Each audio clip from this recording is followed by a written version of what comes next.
13,000 টাকায় 32 ইঞ্চি smart TV, মাত্র 13,000 টাকায় 32 ইঞ্চি স্মার্ট টিভি। জি মাত্র 13,000 টাকায় 32 ইঞ্চি স্মার্ট টিভি।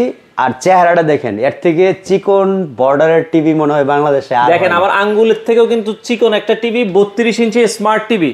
আর কি কি অপশন আছে এটাতে ভাই? এটাতে আজীবন ডিশ লাইন দেখতে পারবেন, সম্পূর্ণ ফ্রি, এবং 1 বছরের মধ্যে নষ্ট হলেই পাবেন নতুন। আচ্ছা, র্যাম রোম কি আছে এটা? 2GB 16GB RAM ROM, Android version হচ্ছে 14। আচ্ছা, এটার দাম কত বলছেন? মাত্র 13,000 টাকা। আচ্ছা, এটা কি সারা বাংলাদেশ ডেলিভারি দিতে পারবেন? বাংলাদেশের যে কোনো প্রান্ত থেকে আপনি ডেলিভারি নিতে পারবেন। ঢাকার ভিতরে হলে কোনো ধরনের অ্যাডভান্স করতে হবে না, ঢাকার বাইরে হলে মাত্র 400 টাকা অ্যাডভান্স করে, কুরিয়ার ফিটা অ্যাডভান্স করে আপনি টিভিটা কন্ডিশনে নিতে পারবেন। আচ্ছা দর্শক, যারা একবারে স্লিম টিভি নিতে চান, এগুলোর সাথে তো অ্যাঙ্গেল আছে উপরে, প্রতিটা টিভির সাথে অল হ্যাঙ্গার ফ্রি পাবেন এবং আজীবন ডিশ লাইন ফ্রি দেখতে পাবেন। আচ্ছা, dish line free, guarantee warranty বলছেন হচ্ছে 1 বছরের মধ্যে নষ্ট হলে নতুন। খালি আয়না এইভাবে রাখবেন, আরেকটা নিয়ে চলে যাবেন। দর্শক, পর্যাপ্ত পরিমাণ টিভির কালেকশন আছে, আপনারা চাইলে স্ক্রিনে দেওয়া নাম্বারে যোগাযোগ করে সারা বাংলাদেশ থেকে নিতে পারেন।